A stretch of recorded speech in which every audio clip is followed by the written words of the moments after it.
最近呢個天氣咧，北味比較重嘅。玩嘢呀！今日咧，我介紹呢個湯俾大家試下，配得比較好嘅。個材料咧就有雞腳、紅蘿蔔，嗰個粉葛、鯪魚、靚嘅筒骨啦，同埋嗰個靚嘅豬展肉，赤小豆，同埋呢個15年嘅新會冬及陳皮，一拜已經係有15年㗎啦，拜嚟嘅湯係好香㗎啦。第一步，先煎條魚先，滑火去煎香佢。煲啲湯出嚟咧先會香嘅，而家俾咗金落啦，就而家 OK 啦，落埋嗰啲鐵骨，豬展肉，你哋碎佢，粉葛，都洗洗水佢，紅蘿蔔都係洗洗水佢先，因為你啲有邋遢咩嗰啲攞咗去佢。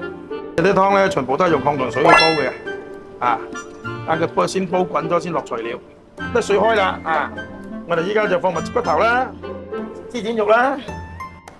將剩下嗰個材料咧，依家倒埋嚟一齊煲，好足料嘅我哋嘅啲湯，放埋呢條鯪魚入去，3個鐘之後就 OK 啦。Later。嗱，依家煲咗3個半鐘啦，我哋依家個湯啦，嗱，你睇幾靚？